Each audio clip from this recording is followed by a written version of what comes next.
Hi everyone and welcome to week 6. In week 6 we're going to be looking at the Fed and the role of monetary policy in our economy. You'll notice that monetary policy can directly influence a lot of decisions that we have, given the role and the circulation of money. So for this week, let's click on the objectives.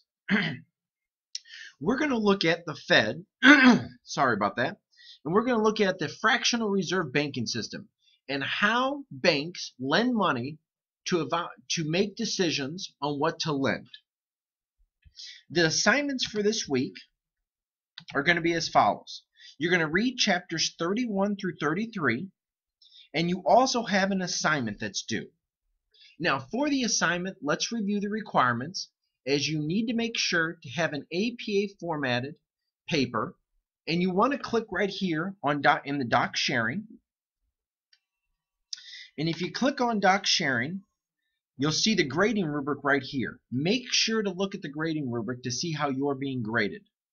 And also, click on this, the template for the written assignment.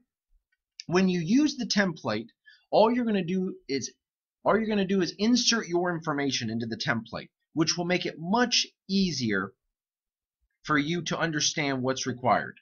And it'll make your life easier because you're just going to be focusing on the content. So on the paper, let's go back to the assignment here. We're going to be looking at the current situation in the U.S. and what fiscal and monetary policies would be appropriate at this time. So you want to evaluate how our economy is doing right now and what measures does fiscal and monetary policy need to take to ensure that our economy continues to grow and be stable. If you need any help or if you'd like me to pre-grade your work, please just send it to me through email, as I would be more than willing to assist. You also have the lecture, which will contain a lot of good information for you to include in your work. You have the iConnect lecture that's live, and you have the discussion. Now, the discussion is going to be looking at a couple different things. And in the discussion, I recommend, again, making each of these questions a separate. Now, for the assessment this week, it's going to be covering topics from the Terminal Course Objective 7, the Week 6 lecture, and chapters 31, 32, and 33. Let's go over some of the questions that you might see. Now, in question number 1, now these could all be random, but here's just some examples. In question number 1, you're going to be looking at a purchase of a Honda Civic. Money is primarily used as what? Either a medium of exchange, store of value, or unit of account. When we look at currency, in question number 2, currency is held as vault cash in a bank. Question number 3 is going to be looking at all of these different characteristics, or different situations, I should say. Which one is M1 going to comprise of? M1 consists of traveler's checks, currency, and checkable deposits, or the checking account. So you figure out which one will list like that. Question 4 is going to be looking at a loan of $5,000, and they receive a checkable deposit for that amount in the exchange of a note.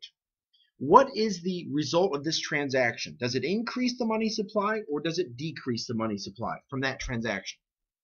Question 5 is going to be looking at the federal funds rate. And this is the market in which banks lend money from banks. So banks can borrow money from other banks to meet any obligations that they need. Question 6 is going to be looking at a bank loan and it's being repaid. How will this influence the supply of money when a loan is being repaid? Will it increase the supply of money, not change the supply of money, or decrease the supply of money? Question 7 is looking at the asset demand for money.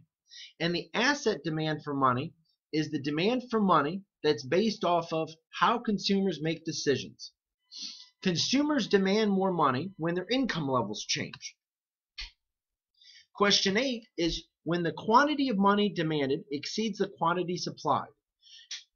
When there's a difference in terms of demand is greater than supply, this will create a shortage effect.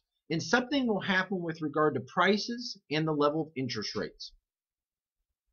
Question 9 is looking at the tools of monetary policy.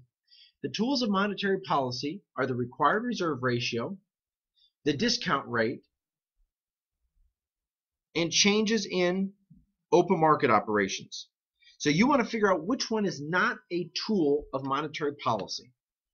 Question 10 is looking at monetary policy and restrictive monetary policy. Restrictive monetary policy is focused on monetary policy that's going to slow the economy down. So anything with higher interest rates, higher discount rate, higher required reserve ratios are going to influence the direction of monetary policy. And in the last two questions, you're going to be looking at the fractional reserve banking system. And you want to relate this to money creation and what a risk that a bank is going to be facing when looking at the fractional reserve banking system. And in the last question, you're going to be looking at the four major instruments of monetary policy. And identify those four major instruments and give me a one-sentence explanation.